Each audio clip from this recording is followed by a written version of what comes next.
अस्सलामुअलैकुम दोस्तों, आज हम आपको एक ऐसे खूबसूरत मुस्लिम मुल्क की सैर करवाने जा रहे हैं जिसका नाम सुनते ही तारीख के सुनहरी दौर आंखों के सामने आ जाते हैं। एक ऐसी सरजमीन कि जिसने ऐसे ऐसे बहादुर हुक्मरान और सिपह सालार पैदा किए कि जिन्होंने कई सदियों तक दुनिया पर अपनी ताकत और इंसाफ की मिसाल कायम की। और इस मुल्क ने ऐसी तरक्की की कि दुनिया के बड़े बड़े ममालिक को पीछे छोड़ दिया और आज हर इंसान इस मुल्क में जाने की ख्वाहिश रखता है। जी हाँ, हम बात कर रहे हैं तुर्की की। आज की इस वीडियो में हम आपको दिखाएंगे कि क्या वाकई ये मुल्क इतना खूबसूरत है जितना लोग बताते हैं। यहाँ पाकिस्तानी लोग क्या काम करते हैं, कौन से अजीम सहाबा किराम रजी अल्लाह अन्हुम के मज़ारात यहाँ मौजूद हैं, सल्तनत उस्मानिया का आगाज किस शहर से हुआ था और आखिर तुर्की में ऐसी कौन सी खास बातें हैं कि आज सारी दुनिया इसकी दीवानी हुई पड़ी है। साथ ही ऐसे हैरानकुन और दिलचस्प राज भी बताएंगे जिनके बारे में शायद आपने पहले कभी न सुना हो। तो चलिए जल्दी से अपने इस शानदार सफर को शुरू करते हैं, लेकिन इससे पहले वीडियो को लाइक, शेयर और चैनल को सब्सक्राइब जरूर कर लें। इस मुल्क का ऑफिशियल नाम रिपब्लिक ऑफ टर्की है। ये दुनिया के चंद ऐसे ममालिक में शामिल है जो एक ही वक्त में दो बराइज़मों यानी एशिया और यूरोप में वाक़ हैं। इसी वजह से यहाँ आपको मशरकी और मगरबी दोनों तरह का कल्चर देखने को मिलता है। अगर इस मुल्क के रकबे की बात करें तो इसका टोटल रकबा तकरीबन 7,83,562 मुरब्बा किलोमीटर है और रकबे के लिहाज से ये दुनिया के ममालिक में 37 नंबर पर आता है। जबकि अगर आबादी की बात करें तो इसकी टोटल आबादी तकरीबन 88 मिलियन के करीब है और आबादी के लिहाज से ये दुनिया का 18वां सबसे ज्यादा आबादी वाला मुल्क है। यहाँ तकरीबन 75% लोग बड़े शहरों में रहते हैं, जबकि बाकी 25% लोग देहात और छोटे कस्बों में आबाद हैं। अगर इसके हमसाया ममालिक की बात करें तो तुर्की की सरहदें यूनान, Bulgaria, Georgia, Armenia, Iran, Iraq और शाम से मिलती हैं। इसके अलावा एक तरफ खूबसूरत ब्लैक सी, दूसरी तरफ बहरा रूम और एक जानिब ईजियन सी भी मौजूद हैं, जिसकी वजह से तुर्की की साहिली खूबसूरती दुनिया भर में मशहूर है। अगर मजहब की बात करें तो तुर्की की तकरीबन 99% आबादी मुसलमान है, जबकि बाकी लोगों में मसीही, यहूदी और दूसरे मजाहिब से ताल्लुक रखने वाले अफराद शामिल हैं। अगरचे तुर्की एक मुस्लिम मुल्क है, लेकिन जब आप इस मुल्क में आएंगे और खास तौर पर इस्तांबुल जाएंगे तो वहाँ की साफ सुथरी सड़कें, जदीद इमारतें, ट्राम, कैफे और खूबसूरत माहौल देखकर आपको ऐसा महसूस होगा जैसे आप किसी यूरोपीय मुल्क में आ गए हों। दोस्तों, एक बात जो बहुत से लोग नहीं जानते वो ये है कि अक्सर लोग इस्तांबुल को तुर्की का दारुल हुकूमत समझते हैं, लेकिन हकीकत में तुर्की का दारुल हुकूमत अंकारा है। इस्तांबुल अगरचे सबसे बड़ा, मशहूर और तारीखी शहर है, लेकिन हुकूमत और ज्यादातर सरकारी इदारे अंकारा में मौजूद हैं। इस मुल्क की सरकारी जबान टर्किश है और मुल्क भर में ज्यादातर लोग यही जबान बोलते हैं। यहाँ के लोग अपनी मजहबी रिवायात को भी अहमियत देते हैं, लेकिन साथ ही जदीद तर्ज जिंदगी भी इख्तियार करते हैं। इसीलिए तुर्की में आपको इस्लामी सकाफत और यूरोपीय अंदाज़े जिंदगी दोनों एक साथ देखने को मिलते हैं। इस्तांबुल की एक और खास पहचान ग्रैंड बाजार है, जो दुनिया के सबसे कदीम और बड़े बाजारों में शुमार होता है। ये बाजार तकरीबन 500 साल से भी ज्यादा पुराना है। यहाँ आपको 4000 से ज्यादा दुकानें मिलेंगी, जहाँ सोना, चांदी, कालीन, कपड़े, मसाले और बेशुमार खूबसूरत चीजें फरोख्त होती हैं। इस बाजार में रोजाना हजारों सयाह आते हैं, जबकि तकरीबन 25,000 लोग यहाँ मुख्तलिफ काम करके अपनी रोजी कमाते हैं। दोस्तों, इस्तांबुल की सबसे मुनफरिद चीज आबनाए बासफोर्स है, जो इस शहर को दो हिस्सों में तकसीम करती है। एक हिस्सा एशिया में है और दूसरा यूरोप में, यानी आप सिर्फ चंद मिनट में एक बरे आजम से दूसरे बरे आजम में पहुंच सकते हैं। बासफोर्स में कश्ती की सैर करना हर सयाह की ख्वाहिश होती है। जब कश्ती आहिस्ता आहिस्ता पानी पर चलती है तो एक तरफ तारीखी महल्लात, खूबसूरत मसाजिद, कदीम किले और दूसरी तरफ जदीद बुलंदो बाला इमारतें ऐसा दिलकश मंजर पेश करती हैं कि इंसान बार बार इस जगह आने की ख्वाहिश करता है। अगर इसकी कीमत की बात करें तो आम साइट सीइंग क्रूज का टिकट अमूमन 25 यूरो यानी तकरीबन 8,000 पाकिस्तानी रुपए के करीब होता है, जबकि वीआईपी डिनर क्रूज, जिसमें मजेदार खाना, रिवायती म्यूजिक और लाइव परफॉर्मेंसेस भी शामिल होती है, इसकी कीमत तकरीबन 100 यूरो यानी 31,000 पाकिस्तानी रुपए के करीब होती है। अगर आप कम खर्च में बॉसफोर्स की सैर करना चाहते हैं तो पब्लिक फेरी बेहतरीन इंतखाब है, जिसका किराया आम तौर पर 260 तुर्की लेरे होता है। ये तकरीबन 1900 पाकिस्तानी रुपए बनता है। इसी बॉसफोर्स के किनारे सल्तनत उस्मानिया के आखिरी दौर का महल आज भी मौजूद है। इसका नाम उल्मा बाजे पैलेस है। इस महल की शान शौकत में आपको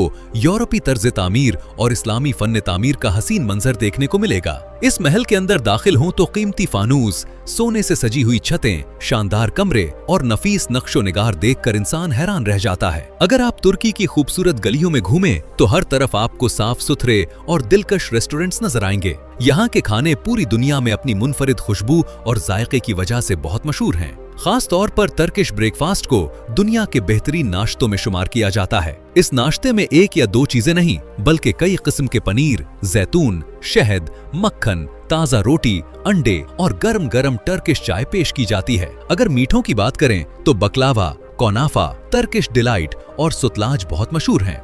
दोस्तों, आपने हजरत अबू अय्यूब अंसारी रजी अल्लाह ताला अन्हो का नाम तो जरूर सुना होगा। आप रसूलुल्लाह सल्लल्लाहु अलैहि वसल्लम के अजीम सहाबी थे।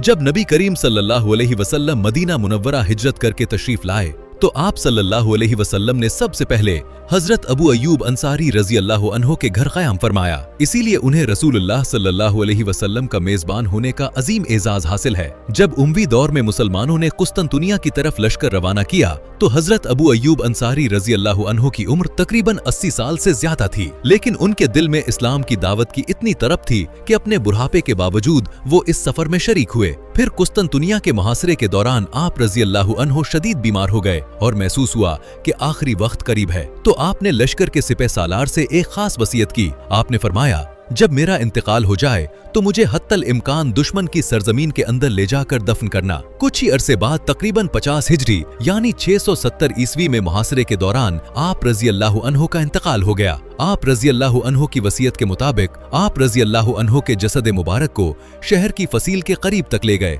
और वहां रात के वक्त खामोशी से दफन कर दिया। इस वक्त कुस्तुनतुनिया बाज़ंतीनी सल्तनत के कब्जे में था।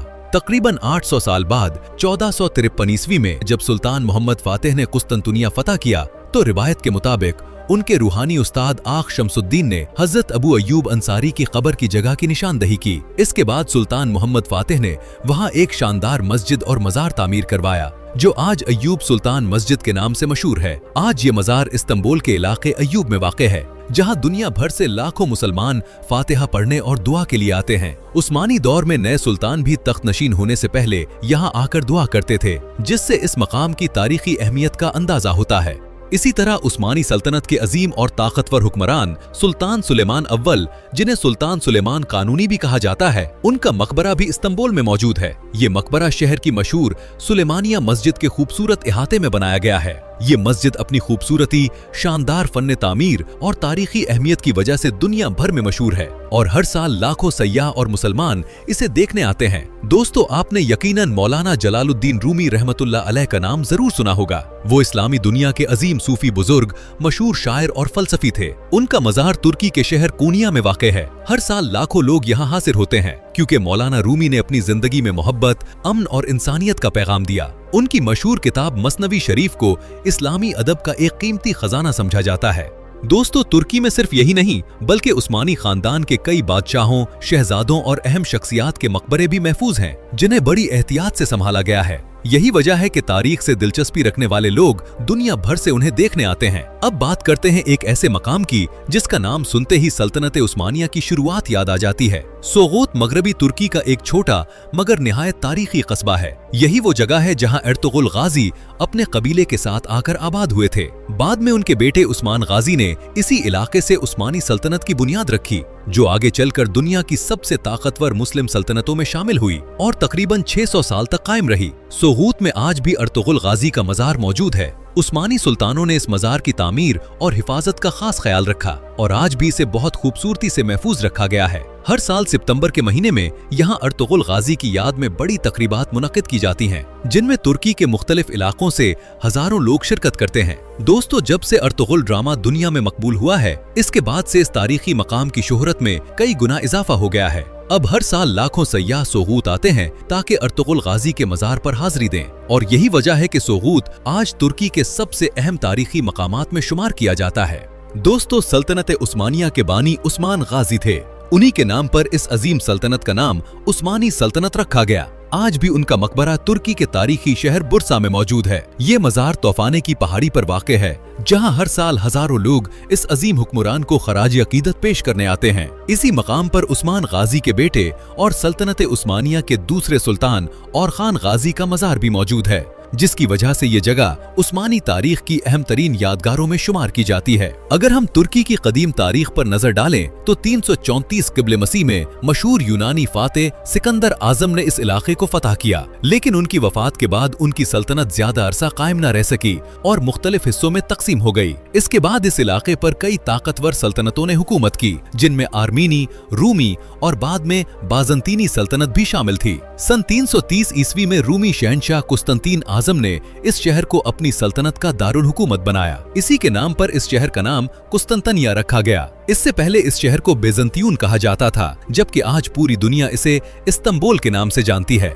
दोस्तों, आज तुर्की में तकरीबन 90,000 मसाजिद मौजूद हैं। आप मुल्क के तकरीबन हर शहर, कस्बे और गांव में खूबसूरत मसाजिद देख सकते हैं। उनमें से कई मसाजिद सैकड़ों साल पुरानी हैं और अपनी शानदार इस्लामी तर्ज तामीर की वजह से पूरी दुनिया में मशहूर हैं। दोस्तों, अगर वक्त की बात करें तो तुर्की पाकिस्तान से तकरीबन 2 घंटे पीछे है। रजब तैयब एर्दवान के दौर में तुर्की ने तकरीबन तमाम शोबों में नुमाया तरक्की की, जिसकी वजह से आज पूरी दुनिया की नजरें इस मुल्क पर हैं। तुर्की आज दुनिया के उन ममालिक में शामिल है जहां हर साल करोड़ों लोग घूमने के लिए आते हैं।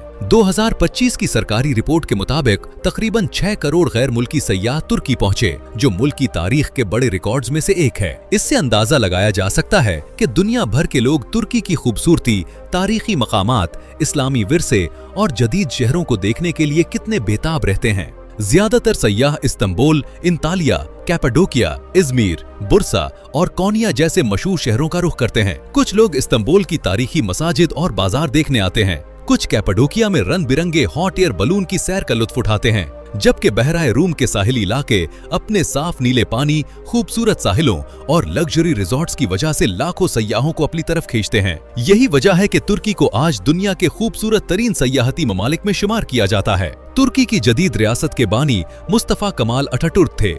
पहली जंग अजीम के बाद जब गैर मुल्की ताकतें इस खित्ते पर कब्जा करना चाहती थी, तो उन्होंने तुर्क अवाम की क़यादत की, आज़ादी की जंग लड़ी और एक आज़ाद जमहूरिया तुर्की कायम की। इसी अजीम किरदार की वजह से उन्हें आज भी फादर ऑफ टर्क्स कहा जाता है और तुर्क अवाम उन्हें बेहद एहतराम की निगाह से देखते हैं। दोस्तों, अगर तुर्की की दुनिया भर में शोहरत की बात की जाए तो इसमें तुर्क ड्रामों का बहुत बड़ा किरदार है। खास तौर पर अर्तुगरुल गाजी, कुरुलुश उस्मान, सुल्तान मोहम्मद फातेह और सुल्तान अब्दुल हमीद जैसे ड्रामों ने पूरी दुनिया में तुर्की की तारीख और सकाफत को नई पहचान दी। आज तुर्की अमेरिका के बाद दुनिया का दूसरा बड़ा मुल्क है जो सबसे ज्यादा टीवी ड्रामे दूसरे ममालिक को बरामद करता है। यही वजह है कि तुर्की के ड्रामे मशरिक़ वुस्ता, यूरोप, जनूबी एशिया और लातीनी अमेरिका समेत सैकड़ों ममालिक में बेहद शौक से देखे जाते हैं। दोस्तों, अगर तुर्की की सबसे मशहूर तारीखी इमारत की बात करें तो वो आया सूफिया है। ये इमारत तकरीबन 1500 साल पहले तामीर की गई थी। पहले ये एक अजीम चर्च था और तकरीबन 900 साल तक ईसाइयों की इबादतगाह रहा। इसके बाद जब सुल्तान मोहम्मद फातेह ने कुस्तंतुनिया फतह किया तो उसे मस्जिद बना दिया गया। फिर 1934 में इसे म्यूजियम में तब्दील कर दिया गया, जहां तकरीबन 86 साल तक दुनिया भर से लोग इसे देखने आते रहे। लेकिन 2020 में रजब तैयब उर्दवान के फैसले के बाद इसे दोबारा मस्जिद की हैसियत दे दी गई। आज यहाँ रोजाना हजारों नमाजी और सयाह आते हैं और ये तुर्की की सबसे ज्यादा देखी जाने वाली तारीखी इमारतों में शुमार होती है। दोस्तों, अब बात करते हैं तुर्की के एक ऐसे शहर की जिसे देखकर ऐसा लगता है जैसे आप किसी दूसरी दुनिया में पहुंच गए हों। इस शहर का नाम कैपाडोकिया है। यहाँ मौजूद अजीबोगरीब चट्टानी वादियां, गारनुमा घर और मुनफरिद पहाड़ पूरी दुनिया में अपनी मिसाल आप हैं। हजारों साल पहले आतिशफिशा फटने से यहाँ राख और लावा फैल गया। फिर कई बरस तक हवा, बारिश और मौसम के असरात ने उन चट्टानों को मुख्तलिफ शक्लों में तब्दील कर दिया और आज ये इलाका दुनिया के हैरत अंगेज कुदरती अजायबात में शुमार किया जाता है। कैपाडोकिया की सबसे मशहूर चीज इसके हॉट एयर बलून है। हर सुबह सूरज निकलने से पहले सैकड़ों रंग बिरंगे गुब्बारे एक साथ आसमान की तरफ बुलंद होते हैं। ये मंजर इतना खूबसूरत होता है कि दुनिया भर से लोग इसे देखने के लिए यहाँ आते हैं। अगर आप भी इसमें बैठकर पूरे एक्टिवे का नजारा करना चाहें तो इसकी फीस आमतौर पर 200 यूरो के करीब होती है। दोस्तों, कैपाडोकिया सिर्फ अपनी खूबसूरती की वजह से ही मशहूर नहीं, बल्कि यहाँ हाथ से बने हुए कालीन, खूबसूरत मिट्टी के बर्तन, कीमती पत्थर और यादगारी तोहफे भी बहुत पसंद किए जाते हैं। जिन्हें सयाह अपने साथ जरूर खरीद कर ले जाते हैं।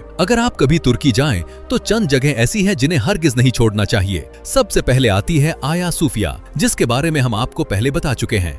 फिर सुल्तान अहमद मस्जिद, जिसे ब्लू मॉस्क भी कहा जाता है। ये मस्जिद इस्तांबुल की सबसे खूबसूरत और मशहूर मसाजिद में शुमार होती है। इसकी तामीर तकरीबन 400 साल पहले सुल्तान अहमद अव्वल ने करवाई थी। मस्जिद के अंदर नीले रंग की हजारों खूबसूरत टाइलें लगी हुई हैं। इसी वजह से पूरी दुनिया इसे ब्लू मॉस्क के नाम से जानती है, जबकि यहाँ आज भी 5 वक्त की नमाज अदा की जाती है। इसके बाद आता है गलाटा टावर। ये तारीखी टावर तकरीबन 700 साल पुराना है और इस्तांबुल की पहचान बन चुका है। इसके टॉप से पूरे शहर, आबनाए बास्फोरस और सुनहरी खलीज का दिलकश नजारा एक साथ देखा जा सकता है। अब पहुंचते हैं ग्रैंड बाजार में। ये दुनिया के कदीम तरीन और बड़े ढके हुए बाजारों में से एक है, जहां 4000 से ज्यादा दुकानें मौजूद हैं। यहाँ आप सोना, कालीन, कपड़े, मसाले, जेवरात और खूबसूरत यादगारी तोहफे खरीद सकते हैं। यही वजह है कि तुर्की आने वाला तकरीबन हर सयाह इस बाजार का जरूर रुख करता है। इसके बाद आता है तकसीम स्क्वायर। ये इस्तांबुल का सबसे मशहूर अवामी चौक है, जहां दिन रात लोगों की रौनक लगी रहती है। इसके इर्द गिर्द बड़े होटल,